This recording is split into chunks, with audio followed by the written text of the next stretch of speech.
श्री महाप्रज्ञ गुरुवे नमः। ओम श्री महाप्रज्ञ गुरुवे नमः। नमो अरहंताणम, नमो अरहंताणम। हिंसा एक समस्या है तो अहिंसा भी समस्या है। और सबसे बड़ी समस्या यह है कि हिंसा के बारे में और अहिंसा के बारे में चिंतन करने का भी हमारे पास अवकाश नहीं।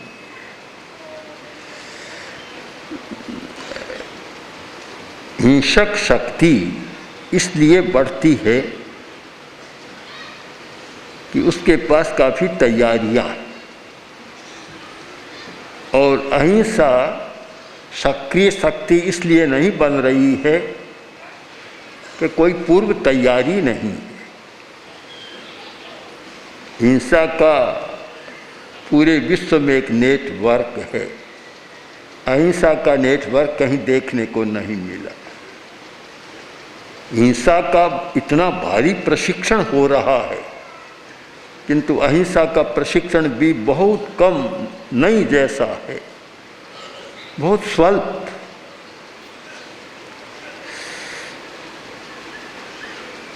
हिंसा के साथ जीने वाले योद्धाओं की भरमार है, लाखों करोड़ों, विश्व में करोड़ों की संख्या में है, और अहिंसा के साथ जीने वालों की संख्या बहुत थोड़ी है, जिसको हम अहिंसा का योद्धा कह सकें, बहुत कम संख्या है। तो हमारी सारी समस्याएं हैं। अहिंसा समवाय मंच की कल्पना इसीलिए की गई थी कि इस विषय में काम करने वाले लोग, चिंतन करने वाले लोग एक साथ बैठें और कुछ विचार करें, योजना बनाएं और क्रियान्वित करें। किंतु अभी तक वैसा हो नहीं पा रहा है। इस बारे में हमें सोचना चाहिए कि वह चिंतन और वह मिलन कोई आयोजन नहीं, 5, 10, 20, 50 लोग 2 दिन, 4 दिन, सप्ताह भर केवल उसी विषय को सामने रखकर उसी में सारी शक्ति का नियोजन करे तो कुछ नई बातें निकल सकती है। यह न तो प्रवचन से होने वाला काम है और न कोई भीड़ से होने वाला काम है। यह जो एक अनुसंधानात्मक काम, प्रयोगात्मक काम, यह कुछ लोगों के जो आंतरिक स्फुरना है, चिंतन है, उससे निकलने वाला है और फिर जनता के पास पहुंचने वाला हो, तब कोई काम अच्छा हो सकता है।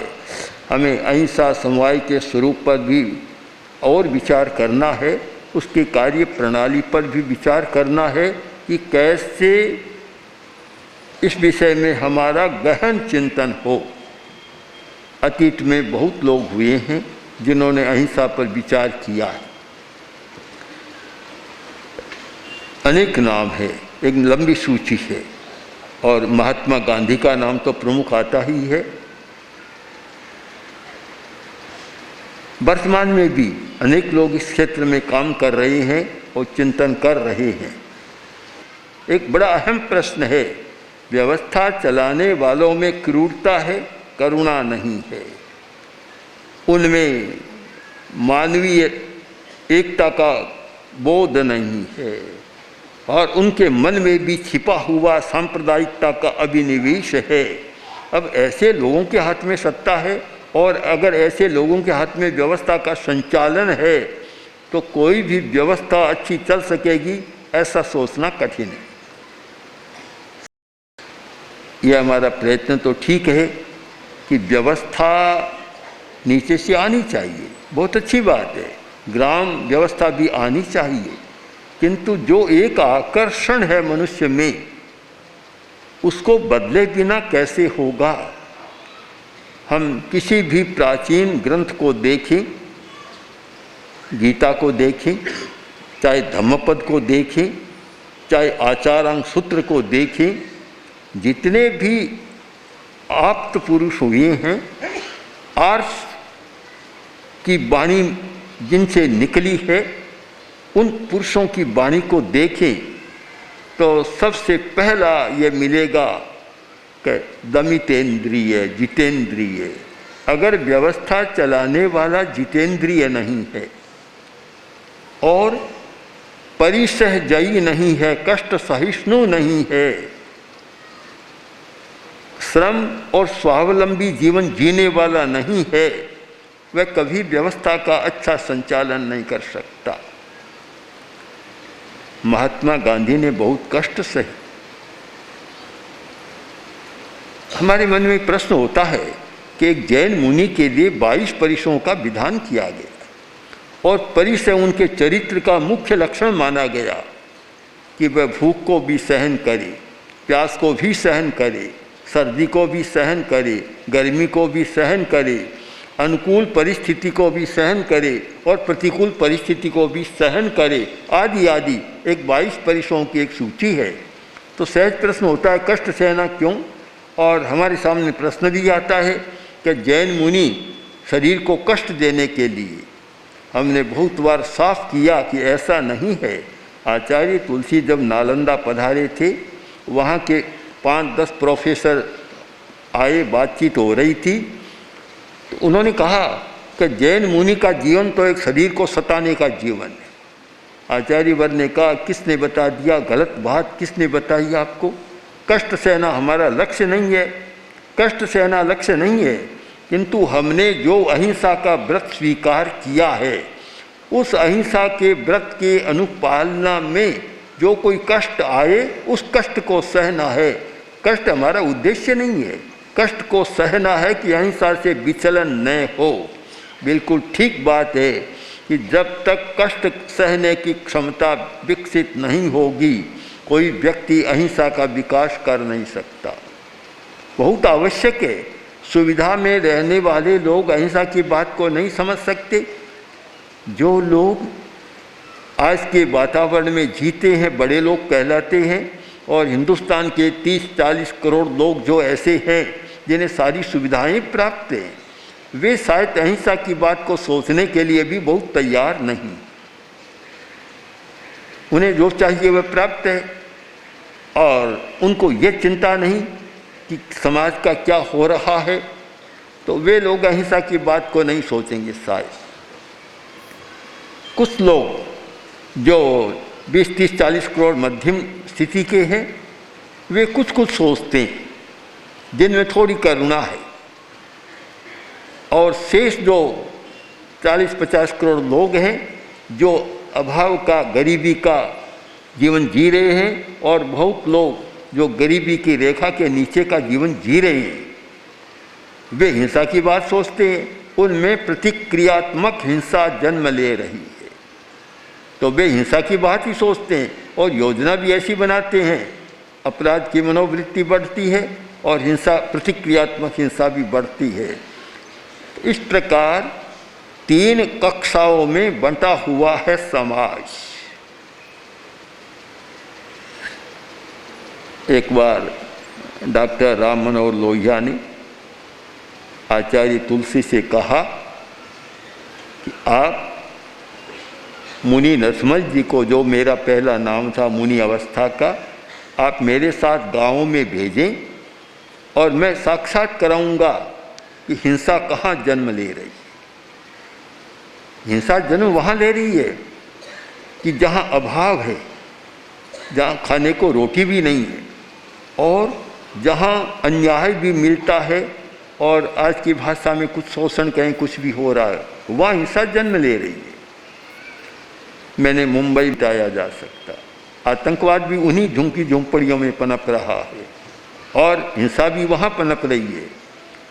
हम न्यू बॉम्बे में गए और वहाँ के मेयर संजीव नाइक और गणेश नाइक, उनके पिता जो राजनीति के धुरंधर हैं, सब लोग थे। मैंने कहा मुझे प्रसन्नता हुई कि न्यू बॉम्बे में अब तक हमने एक भी झुग्गी झोंपड़ी नहीं देखी, और वहाँ ऐसी व्यवस्था उन लोगों ने कर रखी है कि कोई भी आकर झोंपड़ी डालता है, शाम तक उसको लगा देते हैं, वहाँ कोई रहने नहीं देते।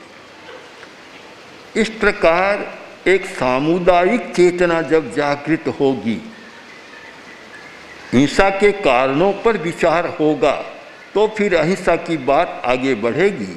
हमें कारणों पर विचार करना है। पैर में कांटा चुभा और कांटा काफ़ी गहरे में चला गया, लोग इकट्ठे हो गए और कांटा निकालने की बात कर रहे हैं। इतने में एक डॉक्टर आया, उसने एक शीशी निकाली और उसकी आंख में दवा डाल दी। लोगों ने कहा, डॉक्टर साहब क्या कर रहे हो, कांटा तो पैर में चुभा है और आप आंख में दवा डाल रहे हैं। डॉक्टर बोला कि इसकी आंख कमज़ोर है, इसलिए कांटा चुभता है, आंख को ठीक कर दूंगा फिर कांटा नहीं चुभेगा। हमें उस बात पर विचार करना है कि आँख की शक्ति ठीक रहे, कांटों पर केवल वर्तमान पर विचार न करें, हेतुओं पर विचार करें, कारणों पर विचार करें। और आज मुझे लगता है हमारे जितने भी अहिंसा में रुचि रखने वाले, श्रद्धा रखने वाले, काम करने वाले बहुत सारे लोग हैं, और जैन समाज में भी बहुत लोग हैं जो जीव दया की सैकड़ों संस्थाएँ, और यहाँ तो पांजरा पोल का बहुत बड़ा एक संचालन जैनों के द्वारा हो रहा है और अन्यत्र भी देश में हो रहा है। किंतु यह एक वर्तमान का समाधान मानता हूँ, किंतु ये पूरा समाधान नहीं मानता हूँ। समाधान तो वह है कि कांटा निकाले नहीं, आँख को ठीक कर दे, यह एक समाधान है। अभी हम मुंबई में थे और पुलिस कमिश्नर के द्वारा थाने में और पहले मुंबई में भी एक आयोजन किया गया। वहाँ के जो कमिश्नर थे उन्होंने एक बात कही, मुझे बहुत अच्छी लगी। उन्होंने कहा कि समाज में 10% लोग तो ऐसे होते हैं जिनका मस्तिष्क विकसित नहीं होता और वे अपराध और हिंसा की वृत्ति वाले होते हैं, किंतु 90% लोग ऐसे हैं जिनको ठीक किया जा सकता है। किंतु हमारा प्रयत्न बहुत कमज़ोर है। अहिंसा के क्षेत्र में काम करने वालों का प्रयत्न इतना कमज़ोर है कि 90% की बात तो दूर, 10% तक भी हमारी पहुंच नहीं।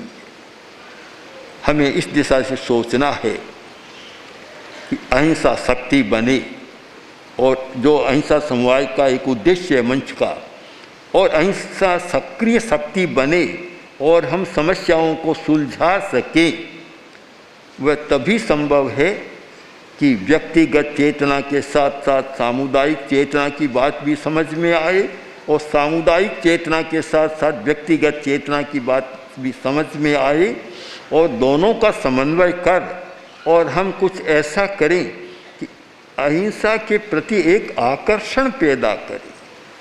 सबसे पहली बात मानता हूँ श्रद्धा, रुचि और कह लो आकर्षण।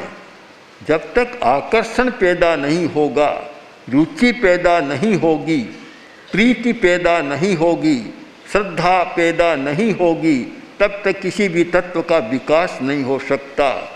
हमारे सामने दो प्रमुख काम है, एक तो सम्यक दर्शन का विकास और एक अहिंसा की श्रद्धा का विकास। अगर हम अपने प्रयत्नों के द्वारा और अपने अनेक विध प्रयत्नों के द्वारा जन समूह में अहिंसा के प्रति रुचि पैदा कर सकें, आकर्षण पैदा कर सकें और एक सम्यक दर्शन पैदा कर सके। आचार्य तुलसी ने एक बार अहमदाबाद में कहा था कि सारी समस्या का समाधान है गोली, हिंसा और गोली, बस गोली चलाओ समाधान हो जाएगा। जब तक हिंसा में समस्या का समाधान खोजता रहेगा समाज, तब तक कोई अहिंसा का मूल्य नहीं आंका जाएगा, और वह समाधान और अधिक उलझन पैदा करने वाला है। यह गोली की भाषा बदले, हिंसा की भाषा बदले और समाधान एक पारस्परिकता में खोज सके। उमा स्वाति का इतना बढ़िया सूत्र है, परस्परोपग्रहो जीवानाम। एक के बिना दूसरा जी नहीं सकता, परस्पर उपग्रह, एक दूसरे के सहारे से कोई दूसरा जी रहा है, अन्यथा कोई जी नहीं सकता। कपड़ा बनाने वाला कपड़ा पहनने वाले के सहारे जी रहा है और कपड़ा पहनने वाला कपड़ा बनाने वाले के सहारे जी रहा है। इस परस्परता का संबोध और अनुभूति होगी, तब हम सामुदायिकता का चिंतन करेंगे, तब हम अहिंसा की दिशा में आगे बढ़ेंगे। इसलिए आवश्यकता इस बात की है कि हम लोग इस क्षेत्र में काम करने वाली हमारा सह मिलन हो। अहिंसा समाज का जो सूत्र है, मूल आधार जो हमने 4 सूत्र वहाँ दिल्ली में बतलाए थे, पहला है सह मिलन, एक साथ मिले। फिर सहासन, एक साथ बैठें। फिर सह चिंतन, साथ में बैठ कर चिंतन करें। और सह निर्णय, एक साथ निर्णय करें और फिर अपने अपने क्षेत्र में क्रियान्वित करें। तो मिलन, सहासन, सह चिंतन और सह निर्णय, इस भूमिका का निर्माण करना अहिंसा समाज का एक मुख्य काम होना चाहिए। इस भूमिका का निर्माण करें और हजारों हजारों लोग, चिंतनशील, विचारशील, क्रियाशील काम करने वाले एक साथ बैठकर कोई काम करें, तो मैं मानता हूं कि अहिंसा का एक शक्ति के रूप में उदय हो सकता है और एक नई दुर्गा या नई चंडिका का रूप आपके सामने आ सकता है। वह संहारक नहीं किंतु त्राण देने वाले का रूप आ सकता है। तो इस दिशा में हमारा प्रयत्न निरंतर चले। अब नारायण भाई देसाई जैसे लोग काफ़ी वृद्ध हो चुके हैं और भी लोग काम करने वाले वृद्ध हैं। अब ऐसे युवा पैदा हो कि जो सक्रियता के साथ यात्रा कर सके। बाल विजय जी ने बहुत अच्छा कहा और यात्रा का बड़ा लाभ है। पुराना संस्कृत का श्लोक है ना, चातुर्य मूलानि भवन्ति पंच देशाटनम। पहला है देशाटनम। हमारी जैन परंपरा में ऐसा आता है कि जिसको आचार्य बनाना है, पहले आचार्य अपने भावी आचार्य को यात्रा कराते थे। हमारे भाष्य साहित्य में बहुत लंबा वर्णन मिलता है। उसको देशाटन कराते, जिससे वह जनता से परिचित हो जाए, जनता की जीवन शैली से, जनता की कार्यविधि से सबसे परिचित हो जाए, तो वह बहुत अच्छा काम कर सकता है। तो आज तो एक प्रेरणा की बात है कि ऐसी प्रेरणा हम जगा सकें, इस दिशा में प्रयत्न है। और चिंतन तो एक अलग स्वतंत्र होता है, किंतु जनता में एक प्रेरणा जागे कि हमें इस दिशा में काम करना है और अहिंसा ही समस्या का समाधान है, ऐसा सम्यक दर्शन और ऐसी सम्यक आस्था और रुचि हम जनता में जगा सकें, तो शायद हमारे सामूहिक मिलन का भी एक अर्थ होगा। ओम हर।